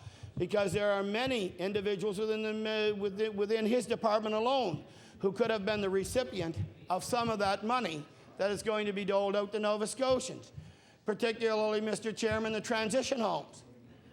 As a matter of fact, the revenue is just status quo. As a matter of fact, it's reduced, the transition homes, Mr. Chairman. And that additional dollars could have gone into women's centres and transition homes who are feeling the pinch as a result of Nova Scotians becoming poorer and Nova Scotia families becoming poorer, according to the national statistics that were just released here a couple of years ago, which showed the incomes of many poor Nova Scotians have stayed the same within 10 years or even have diminished with respect to their purchasing power. And I want to tell you, Mr. Chairman, as I've said earlier, there's some 30,000 Nova Scotians children who are living in poverty. And this government has done absolutely nothing to help those individuals, despite what it states in this legislative assembly. Size of a small town. More the growth of food banks. You've heard from the executive directors of food banks across this province. You've seen more Nova Scotians going to the food banks, despite what the Minister of Community Service might say. All of this, Mr. Chairman, is something that says about the direction or states the direction in which government is going to go. And Mr. Chairman, it's very important that we make sure the government stamp is notified by all Nova Scotians out there with respect to where its stamp is. The government stamp is not on helping the most vulnerable Nova Scotians of this province. Mr. Chairman, we've talked about and I've spoke about this before, persons with disabilities. I've known the number of recommendations that they brought forward to this legislative assembly. I know that the minister doesn't keep a report card, the minister responsible for persons with disabilities. But if he did keep a report card, he would recognize how much of a failure it is by what this government has endorsed as recommendations and what is left behind on their recommendations. Many of the recommendations have not been brought forward. One recommendation that was particularly of interest to me was, in fact, the request for a pilot project around a technical aids program. Yeah, there's a good idea. Now, taking out of the $68 million, a couple of $1 million, I certainly wouldn't have hurt any Nova Scotian in this province. Yep. Many Nova Scotians wouldn't have minded an additional $15 or $20 taken off of that $155 check if it goes to Nova Scotians in need. And Mr. Chairman, I have met with many Nova Scotians who have said that. They have said, why should I be entitled to a $155 check when I know that there are individuals out there with special needs who are not getting the kind of services the government should be providing to them by way of programs? Why, Mr. Chairman, as well as there are a number of seniors out there who pay through the pharmacare program a copay, which those dollars could have been deducted to eliminate the copayment. And mind you, again, Mr. Chairman, you might realize that the Minister of Health, who's responsible for senior citizens, has indicated that this might be this freeze on the pharmacare, both the copay and the premium, may only be for this year, Mr. Chairman. And I'm going to tell you that after this election is over, it might very well be back, Mr. Chairman, to a boosting of those dollars. A cutting of that $155 to help offset that cost for seniors' copay would have been a great move. And I know that many of my colleagues have spoken with respect to the elimination of HST on child clothing, on food, on medications, on heating oil. All those things could have been considered, many of which all Nova Scotians would have benefited from, Mr. Chairman. And Mr. Chairman, that's the difference between a government that governs for all of its people and a government that governs for only those whom they think will elect them in the next election campaign. Mr. Chairman, the member from Sackville-Beaverbank, I will, once again, I will give him credit where it's due. At least he got up and spoke. But there are some 31 constituencies, 30 constituencies over there who've never spoke on this financial measures bill, Bill 36. And it would be interesting to see them stand up and defend this particular bill, constituency by constituency. Because, Mr. Chairman, if they were here to speak constituency by constituency, I can assure you, Mr. Chairman, that many of those individuals would be saying the same thing as most of us on this side of the legislative floor are saying. Many Nova Scotians are out there watching. As a matter of fact, I would go so far as to say many Nova Scotians are waiting for Election Day. Yep.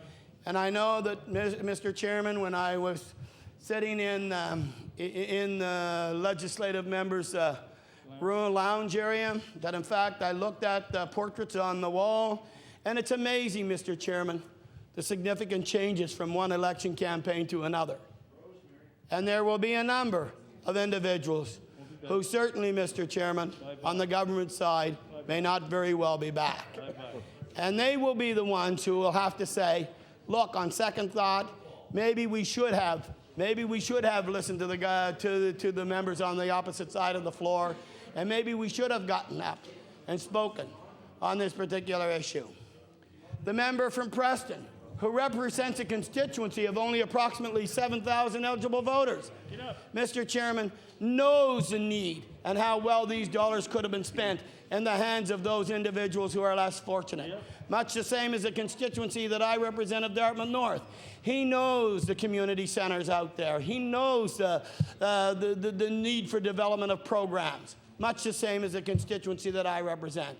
And that member, of all members in this legislative assembly, knows full well that those dollars could have very well been spent, which would have enhanced an opportunity for government to benefit even greater. Because not only do we talk about the finances of the province, there's also the issue of social deficit.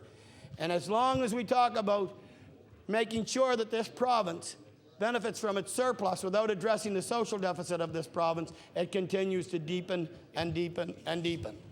And Mr. Chairman, I want to say that, that we certainly I certainly want to go back, and I know that the RRSS and the counselors who are employed in there and the most vulnerable, working with the most vulnerable Nova Scotians that we have, are wondering why this government, and they spoke before the Law Amendments Committee, Mr. Chairman.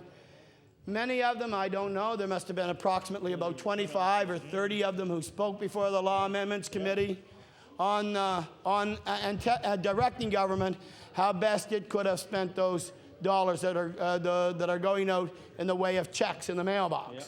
They could have very well, and they've told the government that this money could have gone to those most vulnerable individuals. Some who have not received per diem increases in 10 years. Some who have not had any additional money to buy clothing needs, to go out there and buy the extra personal goods that they would normally want to have, and so on. For 10 years, and that's important. That's very important. Stats Canada, as a matter of fact, Mr. Chairman, I'm listening to the honourable member from Halifax Needham, and she said that, there was a $91 increase to the most vulnerable and the poorest of Nova Scotians in 10 years. What does that say about this government and the previous government since 1993?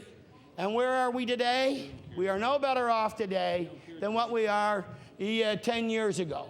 Because the thing is this is a tremendous cost continue to skyrocket.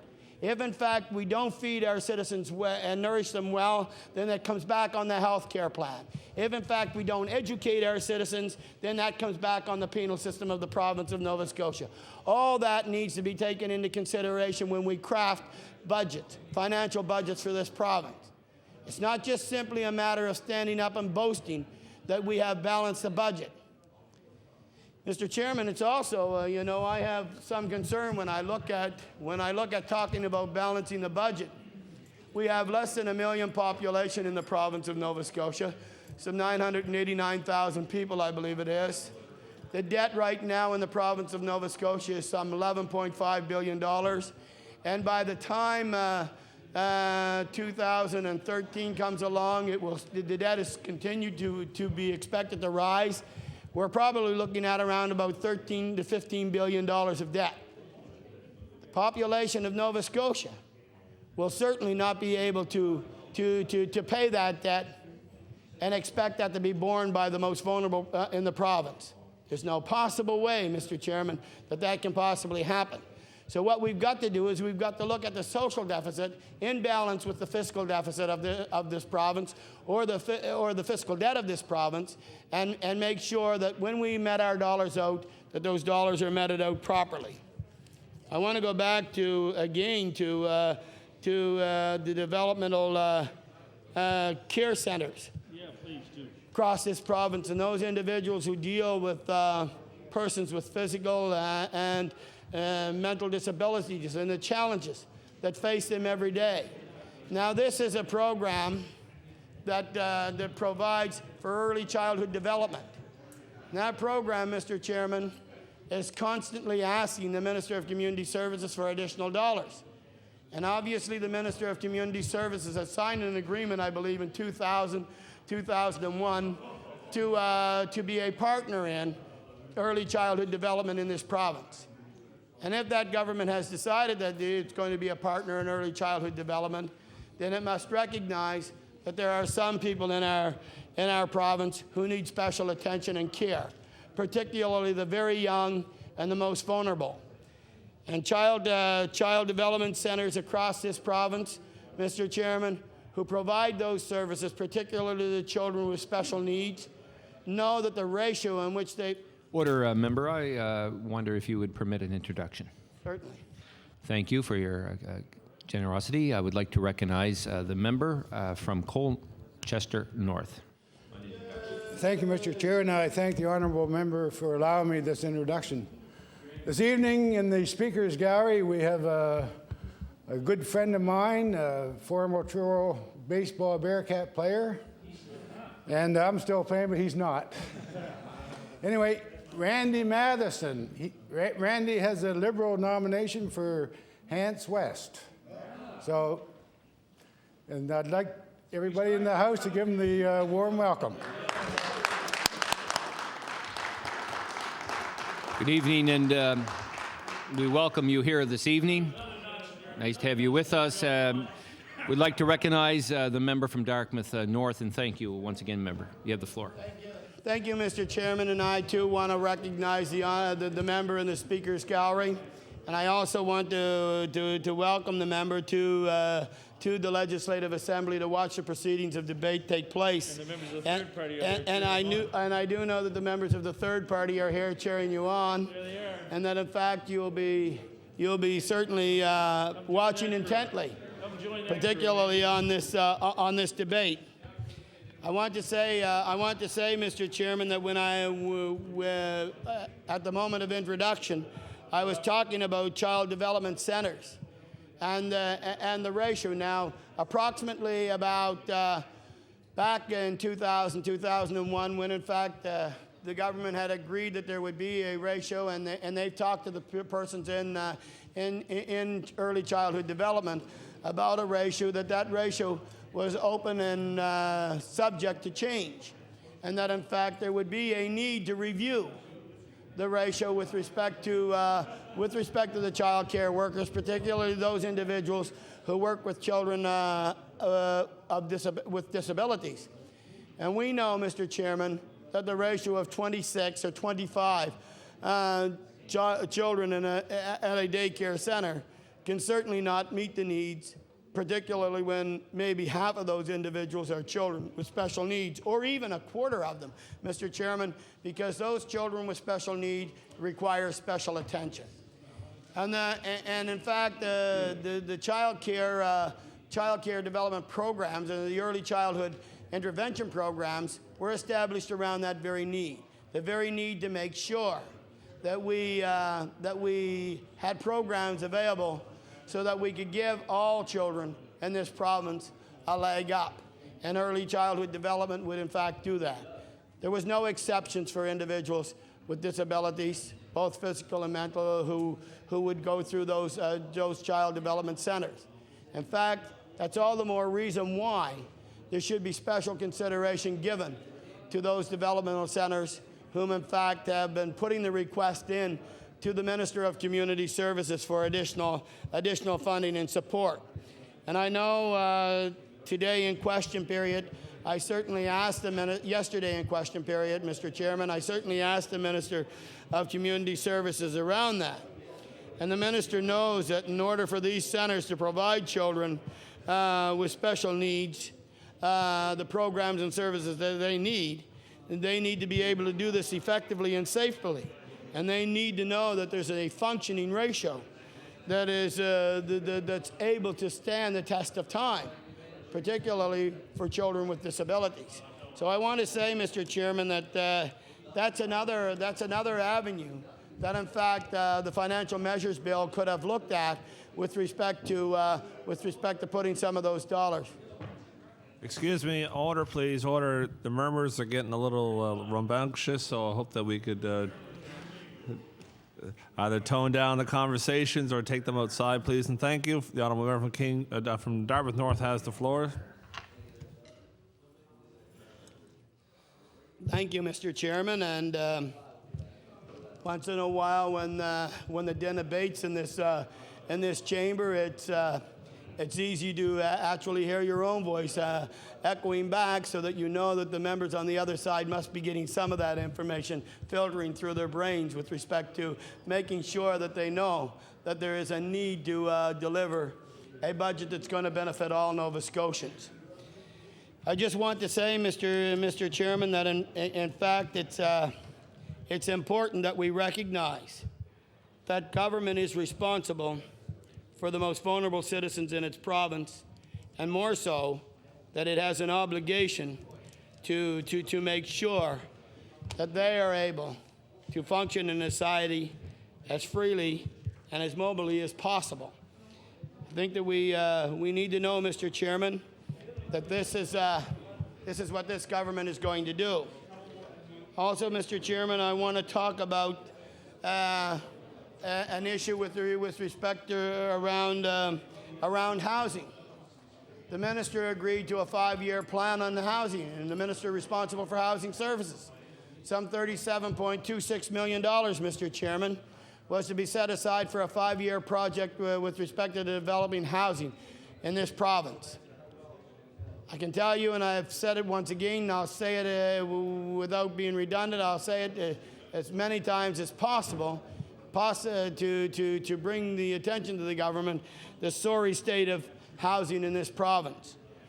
The minister is very much aware, the minister responsible for housing services is very much aware that the only housing project that had been developed in this province in some 10 years is a 15-unit housing project in Middleton, Nova Scotia. And I tell you, Mr. Chairman, that's a sorry state for the Minister of Housing Services. One thing I will say that the Minister of Housing Services has provided to this Legislative Assembly, and I've asked the Minister of Housing Services to provide it to advocacy groups and agencies out there, and that was the Modest Housing Program. Many citizens across this province who might be able to tap into the Modest Housing Program doesn't even know that it exists. I want to say that the minister did provide the members of this Legislative Assembly with that Modest Housing Program. However, should have provided the agencies and organizations with it as well, so that many Nova Scotians who are on a fixed income would be the recipient of the Modest Housing Program. There have been a number of studies put forward, and the Minister of Housing Services is very much aware of those number of studies that were put forward, Mr. Chairman, particularly around housing for tomorrow. And Mr. Chairman, the minister responsible for housing services has obviously reviewed those studies and those reports, but yet nothing has been done. And that housing study was completed in 1998. I should say one in 1997, one in 1998, none of which has actually seen the footprint of the government in power to date. Nor, I must say, Mr. Chairman, has it seen with respect to the Liberal government in power prior to that in 1993. Housing is a very serious issue in certain parts of Nova Scotia, and I've already alluded to those particular areas of Nova Scotia: Antigonish, Yarmouth, Halifax metro area. There's a housing shortage, and I would so much say a housing crisis in the metropolitan area when we look at the number of dollars that are actually, I should say the number of people on a waiting list, Mr. Chairman, who are waiting for subsidized or public housing in this province, some 1,300 individuals. Mr. Chairman, the government says that it's going to unfold its plan around housing. And I was certainly hoping that there would be a great statement made with respect to the financial measures bill, that in fact there would be an identification of just exactly what this government's footprint is going to be around public housing. I've talked here and I've said, Mr. Chairman, about the money that goes into the Residential Rehabilitation Assistance Program, RAP. The money that goes in the Rehabilitation Assistance Program, RAP, as the acronym is usually spent before the money comes forward. And many of the people who are looking for emergency housing funding as well, in the event that their roof has suddenly taken a leak, or there's a need for an oil tank, or something of the nature with respect to a wheelchair ramp. Mr. Chairman, all these applicants who make application find themselves in a waiting list time after time after time, or find that the money is spent. And I have to tell you, Mr. Chairman, it's extremely disappointing to those individuals when in fact they find that money spent. Now, the $37.26 million that is supposed to be spent over the 5-year span, this government has actually not told us where that money is going to be spent, how it's going to be meted out. It tells us that it's going to unfold as it should. And I would assume that there will be some announcements probably this summer during the election campaign, as the government thinks it should. When it unfolds, they will certainly announce what housing projects they're going to do. I want to say again that there are many people out there in the community who are actively involved in homelessness, housing. They're involved in all housing needs, particularly around the needs for seniors housing, the needs for persons with environmental illness housing. There's a need for persons with disabilities housing. There's a whole stock of housing needs that are required out there, Mr. Chairman, and yet this government has not been forthcoming with respect to where those dollars are going to be spent. Nor has this government stated that, in fact, Mr. Chairman, it would or it will give those talk to those individuals, those advocacy groups out there, whom in fact will be able to provide the input to government with respect to the needs that they see throughout the province. Particular needs for single-family homeowners. I've talked about that through the modest housing program, which some would benefit from, but have no idea or didn't know anything about it.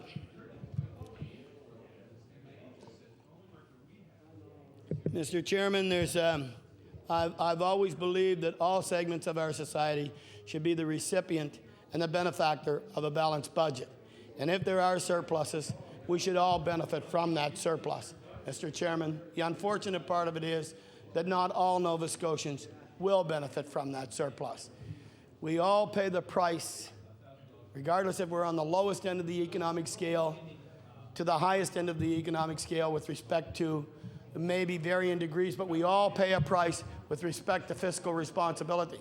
Most times, Mr. Chairman, it is those on the lowest end of the scale who receive the brunt of government's balancings of budget. And that's consistent right across this province. What I'm saying, Mr. Chairman, is that if those dollars would have went into the pockets of those Nova Scotians, whom in fact would have been able to better utilize those dollars, who would have been able to buy the clothing for their children, to spend that money on medication, to buy those new shoes, and those sorts of things would have been, those dollars would have been spent to better use.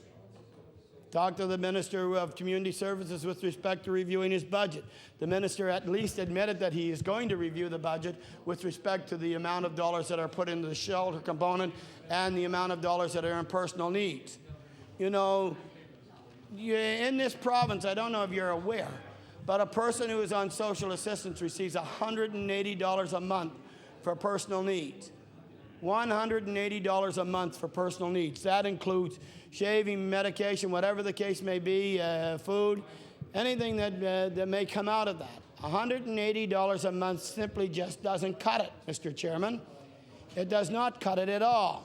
And many Nova Scotians out there know that, and they're related to individuals whom, in fact, are in those difficult situations. The same with the shelter component. It might very well be that the basic shelter allotments that are allotted through the department's policy manuals are okay in rural areas. It may very well be that some of those rural areas fit fine within that shelter allotment. But I can tell you, Mr. Chairman, that is not the case in the metro area. In the metro area, because of the low vacancy rate, landlords in this area can very well ask what the market will bear. And when they ask what the market will bear, Mr. Chairman, that in itself leaves no opportunity for those individuals on fixed and low incomes. Often they have to rent from landlords who are less than receptive to the particular needs of those individuals, who in some cases are classed as slum landlords and so on. And despite municipal governments trying to address or deal with those issues, and provincial governments, it just doesn't happen, Mr. Chairman. It just doesn't happen. And Mr. Chairman, what needs to be done is there needs to be a review with respect to that. I know